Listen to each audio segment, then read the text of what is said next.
ऐसे खोल के गिराते हैं, रॉकेट हो जाता है हल्का और बहुत तेज भागने लगता है। समझिएगा, जो सैटेलाइट उपग्रह जो होते हैं पृथ्वी के करीब घूमते हैं उन्हें सर्कुलर पाथ पर घूमना पड़ता है, और जो दूर घूमते हैं उन्हें इलिप्टिकल पाथ पर घूमना पड़ता है। जीएसएलवी बाप है ससुरा सैटेलाइट सबका, उठा लेता है 2,000 किलो का सैटेलाइट उठा लेता है, 3,000 किलो का सैटेलाइट उठा लेता है। तो सैटेलाइट बनाना में ज्यादा टेक्नोलॉजी लगती है, लेकिन उससे भी ज्यादा टेक्नोलॉजी लगती है रॉकेट बनाने में, क्योंकि सैटेलाइट भारत ने 1975 में ही आर्यभट्ट बना लिया था, लेकिन खुद छोड़ नहीं पाए थे तो रूस को कहते तो उसने अपने रॉकेट से छोड़ा था।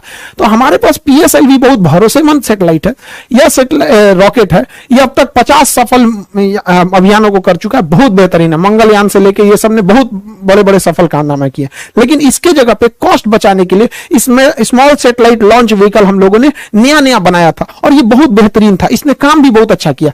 इसके देखेंगे तो इसके 4 स्टेजेस हैं, मेनली 3 स्टेज है। सबसे बड़ा स्टेज जो है पहला स्टेज है, इसके बारे में पहले समझते हैं। इसकी लंबाई 34 मीटर है, व्यास जो इसकी मोटाई है वो 2 मीटर है, 120 टन खुद इसका भार है, तो अपना भार है। लेके कितना जाएगा, तो 500 केजी के सैटेलाइट को लेके चला जाएगा। आजकल 500 केजी में बहुत बेहतरीन सैटेलाइट बन जाएंगे। 500 केजी के सैटेलाइट को 500 किलोमीटर की ऊंचाई तक ही इजीली लेके जा सकता है। सबसे बड़ी विशेषता इसकी 30 करोड़ रुपए है, महज 30 करोड़। जबकि भारत अपना सैटेलाइट जब यूरोप वालों को देता है ना, तो यूरोप वाले उस सैटेलाइट को छोड़ने का 500 करोड़ रुपया फीस लेते हैं। सोचो तुम्हें 500 करोड़ रुपया तुम फीस ले रहा है, हम लोग का 30 करोड़ का रॉकेट आ गया यहाँ पर, और ये महज 3 स्टेज का है, और एक वेलोसिटी टर्मिनल मॉड्यूल है, यानी टोटल 4 स्टेज का है। सबसे बड़ा स्टेज जो है पहला स्टेज है, पहला स्टेज है सबसे बड़ा। तो ध्यान से समझते हैं इसके बारे में और डिटेल से। पहला स्टेज बहुत बड़ा है, और पहले स्टेज जो है वो 94 सेकंड तक जला। उसके बाद पहला स्टेज जो है वो इसको खोल के गिरा दिया जाता है, सेपरेट कर दिया जाता है। जैसे खोल के गिराते हैं रॉकेट हो जाता है हल्का और बहुत तेज भागने लगता है। तो क्वेश्चन भी पूछता है कि जैसे जैसे रॉकेट अंतरिक्ष की ओर जाता है उसकी स्पीड क्या होती है, तो बढ़ते जाती है। रीजन 2 है, एक ये अपने कुछ स्टेजेस को नीचे सेपरेट करके गिरा देता है जिसकी वजह से हल्का हो जाता है। दूसरा, जितना पृथ्वी से दूर जाइएगा पृथ्वी के खींचने की अर्थात गुरुत्वाकर्षण शक्ति कम हो जाती है। तो एक तो शक्ति कम हो गई, दूसरा भार कम हो गया, इस वजह से तेज भागता है। दूसरा स्टेज जो था वो 113 सेकंड तक चला था। तीसरा स्टेज जो था वो 106 सेकंड तक चला था। यहां तक में कोई प्रॉब्लम आई थी चौथे स्टेज में। अब यहां थोड़ा ध्यान से समझिएगा, ये तीनों स्टेज में ना सॉलिड ईंधन का प्रयोग किया जाता है। जैसे दीपावली के रॉकेट में जो ईंधन भरा जाता है ना, बारूद, सॉलिड इंजन सॉलिड होता है, वो एकदम ठोस होता है, बारूद भर दिया जाता है। वैसे इसमें सॉलिड फ्यूल का यूज किया था, यानी बारूद भरा गया था। इसमें एक बार आग पकड़ लिया ना तो आपके कंट्रोल में नहीं रहेगा, ना ही आप इसे स्टॉप कर सकते हैं। तो सॉलिड इंजन की एक खराबी, पावर तो तगड़ा देते हैं सब, लेकिन इन्हें आप कंट्रोल नहीं कर सकते। तो इसरो कितना दिमाग लगाया, जब सीधे ऊपर भेजना था तो लगा दिया तीनों में सॉलिड इंजन। और ये सॉलिड इंजन जो होता है इसमें जो सॉलिड फ्यूल यूज किया जाता है HTPB, ये फुल फॉर्म एग्जाम में पूछता है, HTPB हाइड्रोक्सिल टर्मिनेटेड पॉलीब्यूटेराइन, ये इसमें यूज होता है HTPB ईंधन के रूप में। इसे कंट्रोल नहीं किया जा सकता। तो ये तो चौथा, अब लास्ट स्टेज एकदम छोटा सा था, एकदम छोटा सा था, उसे महज 20 सेकंड के लिए बनाया गया था चौथे स्टेज को। उसका नाम होता है velocity trimming module, VTM, velocity trimming module. यहीं से गड़बड़ चालू हो गया। इस ससुरा को चलना था चौथा स्टेज को 20 सेकंड के लिए, चला 21 सेकंड के लिए। 1 सेकंड के लिए चला तो क्या हो गया कि ये सर्कुलर के जगह इलिप्टिकल पाथ पर चला गया। जाना चाहिए था गोल, चल गया अंडाकार में, क्योंकि इसका काम होता है स्पीड को बढ़ा घटा के पाथ को मेंटेन करना, जिस वजह से इसका डाटा लॉस हो गया और ये प्रशांत महासागर की ओर गिर जाएगा। यहां पर ये इलिप्टिकल नहीं हो पाया था। यहां पे लास्ट स्टेज में देखिए, जो वेलोसिटी ट्रिमिंग मॉड्यूल होता है वो इन सैटेलाइटों को लॉन्च करने के टाइम उनका एंगल डिसाइड करता है, किसको कितने एंगल पे छोड़ना है, मल्टीपल सैटेलाइट्स को कितने एंगल पे किसको कितना घुमाना है। यहीं पर डाटा लॉस हो गया। ये सारा चीज अपने समय सही से चल रहा था, यहां पे क्या हो गया, डाटा लॉस हो गया। 20 सेकंड की जगह पे 1 ही सेकंड फायर हुआ। इसका मतलब पूरा रॉकेट सही है, कोई दिक्कत नहीं है, बस ये ट्रिमिंग मॉड्यूल में दिक्कत है, एंगल गड़बड़ा दिया था। देखिए एक चीज ध्यान से समझिएगा, जो सैटेलाइट उपग्रह जो होते हैं पृथ्वी के करीब घूमते हैं उन्हें सर्कुलर पाथ पर घूमना पड़ता है, और जो दूर घूमते हैं उन्हें इलिप्टिकल पाथ पर घूमना पड़ता है। तो गलती से इसे जाना चाहिए था सर्कुलर पे, चल गया इलिप्टिकल पे, जिस वजह से ये क्या हो गया, गड़बड़ हो गया अपने ट्रिमिंग फेज में। इसलिए देखेंगे लास्ट फेज में बस ये 20 सेकंड के लिए यही बच गया था, जिस वजह से ये फेल कर गया था। हालांकि लेकिन कोई बात नहीं, हम लोग अगली बार फिर तैयार करेंगे। पहला लॉन्च जो था वो तो PSLV का भी फेल हो गया था, पहला लॉन्च जीएसएलवी का भी फेल हो गया था। सचिन तेंदुलकर भी अपने पहले मैच में कहा कोई अच्छा परफॉर्म कर पाए थे, लेकिन ऐसा तो नहीं है कि आगे नहीं किए थे, बेहतरीन काम किया था इस सैटेलाइट ने, बट लास्ट में थोड़ी सी सेंसर खराबी की वजह से यह गड़बड़ हो गया था ट्रिमिंग के समय में। हालांकि इस रॉकेट ने बहुत ही बेहतरीन ढंग से कार्बन लाइन को पार कर गया था। कार्बन लाइन क्या होता है, ध्यान से समझिएगा। पृथ्वी से वह ऊंचाई जिसे आप अंतरिक्ष मानते हैं, उस ऊंचाई को ही हम कार्बन लाइन कहते हैं। कार्बन लाइन के नीचे अंतरिक्ष, कार्बन लाइन के नीचे वायुमंडल यानी पृथ्वी, और इसके ऊपर अंतरिक्ष हो जाता है। इसे वैज्ञानिक कार्बन ने दिया था, उन्होंने कहा था कि यह 100 किलोमीटर है, लेकिन अभी इसे अप्रोक्स 80 से 83 किलोमीटर माना जाता है।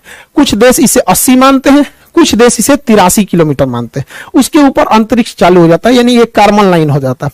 1967 में एक समझौता हुआ था जिसके तहत कहा गया था कि कार्बन लाइन से ऊपर का एरिया किसी देश का नहीं है, उसमें कोई भी जहाज, कोई भी सैटेलाइट जा सकता है, और कार्बन लाइन के नीचे का एरिया उसी का है जिसके जस्ट नीचे वह देश है। यानी भारत अपने 80 यानी 83 किलोमीटर की ऊंचाई तक अगर कोई भी मिसाइल जाएगा तो उसे अपने ऊपर खतरा मान के मार के गिरा देगा, कोई जहाज जाएगा तो उसे मार के गिरा देगा। समझा रहा है कि नहीं? तो हमारा एरो स्पेस कितना होता है अपने क्षेत्र से, 83 किलोमीटर। लेकिन समस्या यहां ये आती है कि कोई देश इसे 80 मानता है और कोई देश इसे 83 मानता है। जो 83 मानता है वो तो ऊपर ऊपर जाएगा। अब जैसे मान के चले भारत कहेगा कि हम 80 मानते हैं, अमेरिका कहेगा 83 मानते हो, तो जाएगा। अब भारत चल जाएगा किसी क्षेत्र में 80 में, कहेगा हम तो कार्बन लाइन के ऊपर हैं, तू कहेगा मार के गिरा देंगे, कहेगा एयरक्राफ्ट है ये। तो इसमें काफी असमंजस है। हालांकि इतनी ऊंचाई पे कोई जहाज जाते नहीं है सब यहाँ पे। तो कार्बन लाइन हमेशा याद रखिएगा, इस एग्जाम के पॉइंट ऑफ व्यू से इंपॉर्टेंट है। यह अंतरिक्ष वगैरह में जितने सैटेलाइट वगैरह रहते हैं कार्बन लाइन के ऊपर ही डाल दिए जाते हैं। इस तरह से जो सैटेलाइट घूमता है इसे कहते हैं पोलर सैटेलाइट। ऊपर नीचे जो घूमता है ये पोलर सैटेलाइट। ये पोलर इसलिए कहते हैं कि ध्रुवीय सैटेलाइट, क्योंकि पृथ्वी के ऊपर और नीचे दो पोल है, north pole and south pole. तो पोल का चक्कर लगाने वाले सैटेलाइट को हम पोलर सैटेलाइट कहते हैं, हिंदी में कहते हैं ध्रुवीय सैटेलाइट। इसमें खर्चा कम आता है, ये सर्कुलर पाथ पे घूमते हैं और पूरी पृथ्वी का चक्कर लगा लेते हैं, निगरानी कर लेते हैं। कैसे? ये तो ससुरा सैटेलाइट वो ऊपर नीचे घूम रहा है, ठीक है, लेकिन पृथ्वी तो ऐसे ऐसे घूम रही है। पृथ्वी कैसे घूम रही है? इस तरह से। तो पृथ्वी जब ऐसे घूमेगी तो अलग अलग जगह का फोटो ले लेगा। जैसे अभी ये यहाँ का फोटो ले रहा है, पृथ्वी थोड़ा सा घूमेगी तो फिर थोड़ा और आगे का ले लेगा, पृथ्वी और घूमेगी तो थोड़ा और आगे का ले लेगा। इस तरह से आगे लेते लेते पृथ्वी के ये घूमने का डायरेक्शन, अभी इस सैटेलाइट का फोकस यहाँ पर है, अब इसे पृथ्वी घूमेगी तो थोड़ा और इधर होगा, ऐसे होगा। तो पोलर सैटेलाइट काफी सस्ते आते हैं और छोटे होते हैं, जबकि जियोसिंक्रोनस सैटेलाइट होते हैं उस ससुरे इलिप्टिकल पाथ पे घूमते हैं और ये 36,000 किलोमीटर की ऊंचाई पर होते हैं। इनको छोड़ना बड़ा कठिन काम होता है। हम लोग इसको छोड़ने के लिए GSLV रॉकेट रखे हैं। तो हमारे पास हर तरह के रॉकेट है, ऐसा कोई बात नहीं है। देखिए हम लोग अभी जो बनाए हैं SSLV, small satellite launch vehicle, ये सस्ते रॉकेटों को छोड़ देगा। PSLV थोड़ा और तगड़ा भेजेगा।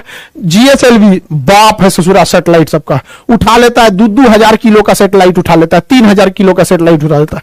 और GSLV Mark 3 दादा है ससुराई, 5,000 किलोग्राम का सैटेलाइट लेकर अंतरिक्ष में उड़ जाता है। तो ये बहुत खतरनाक है। तो हमारे पास हर तरह के सैटेलाइट है, हर तरह के जरूरत के हिसाब से हम लोगों ने इसे बना के रखा है। लेकिन सबसे ज्यादा अगर कोई काम आने वाला है तो SSLV का काम आने वाला है, जो अभी हल्का सा फेल हुआ है, मतलब वो 98% सफल है। उसका एक सेंसर गड़बड़ हो गया था।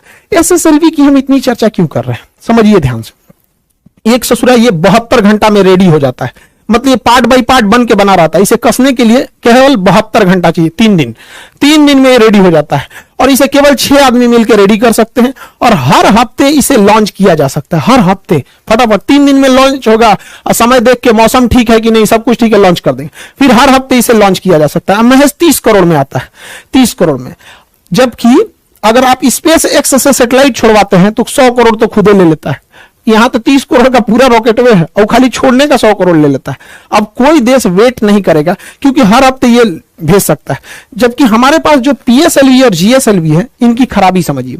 एक तो सबसे इनको रेडी करने में 3 महीना लग जाता है, और दूसरा ये सस्ते 30 करोड़ के नहीं 200 करोड़ के, और GSLV को तो रेडी करने में 4 महीना लग जाता है। यानी अगर किसी को सैटेलाइट से लॉन्च कराना है हमारे GSLV से तो 4 महीने की वेटिंग लिस्ट है। आपको किसी ट्रेन में 4 महीने का वेटिंग मिलेगा तब ट्रेनें छोड़ देंगे उसको। तो इसमें 3 महीना, इसमें 4 महीना। इस ससुरा इसका खुद का खर्चा 400 करोड़ है, तो ये तो पैसा भी लेता है ज्यादा। इसी वजह से आज के समय मॉडर्न टेक्नोलॉजी है। मॉडर्न टेक्नोलॉजी में हर चीज छोटा होते जा रहा है। पहले शादी ब्याह में कैमरा करने वाला इतना बड़का कैमरा लेके आता था, अभी नॉर्मल कैमरा आ गया है। तो हर चीज अब छोटी होती जा रही है, हल्की होती जा रही है और काम पहले से 5 गुना कर रही है। इसलिए अब भारी भरकम रॉकेट की जरूरत नहीं है। अब हम लोग छोटे रॉकेट से भी काम चला लेंगे, अब इतना भारी भरकम रॉकेट की जरूरत नहीं है। तो हम लोगों का मेन फोकस है SSLV पे और ये पूरी दुनिया में राज करेगा। और इससे ज्यादा सबसे ज्यादा दिक्कत होगा किसको? तो SpaceX को, बहुत ज्यादा उसको सैटेलाइट छोड़ने की जरूरत है। तो हमारे यहाँ विदेशी ग्राहक बहुत आते हैं कि हमारा सैटेलाइट छोड़ दो क्योंकि आपका रॉकेट बहुत सस्ता है, हमें सस्ता पड़ता है। तो हम लोग के पास एक पहला लॉन्च पैड था केरल के थुम्बा में, उसका नाम था विक्रम साराभाई प्रक्षेपण केंद्र। तो ये विक्रम साराभाई था। हालांकि हम सबसे ज्यादा यूज करते थे आंध्र प्रदेश में सतीश धवन प्रक्षेपण केंद्र। तो सतीश धवन प्रक्षेपण केंद्र में हम लोगों ने 2 लॉन्च पैड बना रखे थे, 2 लॉन्च पैड बना थे। इसी से GSLV को भी लाते थे। देखिए ब्लैक कलर का जो होता है वो GSLV होता है, रेड कलर का जो होता है वो PSLV होता है। तो इसी में एक में GSLV बना दिए, एक में PSLV। तो हमारे पास सतीश धवन प्रक्षेपण केंद्र में एक और था। अभी हम लोग एक चेन्नई में और बना रहे हैं। चेन्नई में अभी इस पे प्लान चल रही है, जैसे हो जाएगा हम आपको बताएंगे। नीचे बनाया जा रहा है। तो हमारे पास टोटल अब 3 लॉन्च पैड होने वाले हैं, 2 तो पहले से थे। अब ये नीचे वाले की जरूरत क्यों पड़ी, इसको हम लोग अभी समझेंगे। लोग ध्यान से समझिए। पोलर सैटेलाइट जो होते हैं वो ऊपर से नीचे चक्कर लगाते हैं पोल पे, तो इन्हें छोड़ा भी जाता है उसी डायरेक्शन में। हम लोग के लिए समस्या समझिए, हम लोग आंध्र प्रदेश के श्रीहरिकोटा से जब छोड़ते हैं तो बीच में दूसरा श्रीलंका चलाता है, तो बीच में श्रीलंका आ जाता है। इसलिए हमें पहले रॉकेट को ऐसे मनूवर करा के घुमाना पड़ता है और तब जाके इसको छोड़ते हैं हम लोग ऐसे, नहीं तो श्रीलंका के ऊपर गिर जाएगा, दिक्कत हो जाएगा। तो जब आप किसी से मनूवर कराइएगा, उसको थोड़ा घुमाइएगा, तो ज्यादा ईंधन खाएगा, ज्यादा खतरा बना रहेगा घूमने के दौरान ठीक से घुमा कि नहीं घुमा। इसलिए भारत ने सोचा कि इसका झमेले खत्म कर देते हैं। जो हमें जियो स्टेशनरी सैटेलाइट छोड़ना है, जो पृथ्वी का इससे चक्कर लगाते हैं 36,000, उसको तो सीरियल यहीं से छोड़ेंगे, सतीश धवन प्रक्षेपण केंद्र यानी श्रीहरिकोटा से छोड़ेंगे। और जो पोलर छोड़ना है वो कहां से छोड़ देगा? नीचे से, क्योंकि जब नीचे यहां से छोड़िएगा तो श्रीलंका को ऐसे क्रॉस करा के फिर जाना पड़ता है। और यहां से छोड़ेगा कोई नहीं है नीचे, नीचे में कोई नहीं है। देखिए ध्यान से, नीचे से छोड़ेगा तो समुद्र में कोई नहीं है। इस वजह से हम लोग तमिलनाडु में एक तीसरा प्रक्षेपण केंद्र भी हम लोग स्थापित करने जा रहे हैं। हम लोग के इसरो का इतिहास बहुत मतलब दुखदाई रहा है। हम लोग के पास इतने कम पैसे थे जब इसरो की स्थापना हुई थी कि साइकिल से हम लोग लेके जाते थे लोग रॉकेट को, यहाँ पे साइकिल से, देखिए पार्ट बाई पार्ट करके, यहाँ पे बैलगाड़ी से हम लोग ये सैटेलाइट को लेके आए थे लोग, और नारियल के पेड़ से बांध के साउंडिंग रॉकेट को छोड़ा गया था। लेकिन ऐसा नहीं है, हम लोगों ने बहुत बहुत चीजों को देखा है। और ये जो लड़कियों ने जिस सैटेलाइट को बनाया, उन बच्चियों से कहते हैं कि आप अपना कभी भी मनोबल छोटा मत कीजिएगा। हमारा उस सैटेलाइट से संपर्क टूटा है, कसम से कहते हैं हमारा संकल्प नहीं टूटा है, हमारा संकल्प आज भी जिंदा है। हम यहां से उठ के खड़े हुए हैं। इसरो जो आज इतने बड़े बड़े जो सैटेलाइट देख रहे हैं ना यहाँ पे, ये हम लोग वही हैं जो साइकिल पे लेके घूमे थे। तो हमारा संपर्क टूट जाने से विरोधी हमारे पे हंसे नहीं, हम दृढ़ संकल्पित हैं लोग यहाँ पे। और भारत मां की वो बेटियां एक दिन दिखाएंगी जब अंतरिक्ष में राज होगा वहां पर, ये सैटेलाइट यहाँ पे। और दुश्मनों को सरदर्द के लिए जो लोग अभी PSLV से SSLV से डर रहे थे ना, सुनिए ध्यान से, GSLV तो बहुत पावरफुल है, ये है PSLV दुनिया का सबसे भरोसेमंद है। अभी SSLV सही हो ही गया, अभी NSLV भी बन रहा है, नैनो सैटेलाइट लॉन्च व्हीकल, यानी 1 किलो के सैटेलाइट को भी छोड़ देगा। Nano satellite launch vehicle 5 crore में, 5 करोड़ में। और इसकी सबसे ज्यादा जरूरत होती है टेस्ला को, SpaceX को, क्योंकि SpaceX अपना एक स्टारलिंक प्रोग्राम बना रहा है। इसको अंतरिक्ष में बहुत सारे हजारों सैटेलाइट इसको छोड़ना है अंतरिक्ष में। और नैनो सैटेलाइट, इन्हें छोड़ने में लगभग 100 करोड़ का खर्चा आता है एक नैनो सैटेलाइट में। हम लोग का सैटेलाइट हुए 5 करोड़ में, 2 को छोड़ देंगे एक के बार में, होलसेल में काम हो जाएगा। तो हम लोग अभी एक और बना रहे हैं NSLV, nano satellite launch vehicle. इन्हीं सबको मद्देनजर रखते हुए भारत जो है अपने 3 लॉन्च पैड बना रहा है, ताकि उसे 3 लॉन्च पैड की जरूरत भी है। तो हम लोग इस चीज को समझे यहाँ पर, ये बहुत भारी भरकम। एक चीज और गौर किए होंगे, जब सैटेलाइट छोड़ते हैं तो इसमें से ये कुछ कुछ टुकड़े गिरते हैं। एक्चुअली ये टुकड़े नहीं होते हैं, इन्हें इंसुलेटर कहा जाता है, इंसुलेटर पैड। जब सैटेलाइट खड़ा रहता है ना, तो इसके अंदर जो लिक्विड भरा रहता है ईंधन, वो बहुत ठंडे टेम्परेचर पर रखना चाहिए। तो धूप लगेगा, एक दिन पहले ही टांग के रख देता है तो ठंडा, इसका सारी गर्मी निकल जाएगी, ठंडाहट खत्म हो जाएगी। इसलिए इसके बाहर में इंसुलेटर का पैड चिपका देता है। जहां जहां लिक्विड इंजन होता है वहां वहां इंसुलेटर का पैड लगा देता है। और जब ये सैटेलाइट ऊपर उठती है तो घर्षण से यही बाहर गिरने लगता है। आई होप आप PSLV, GSLV, SSLV, NSLV समझे होंगे।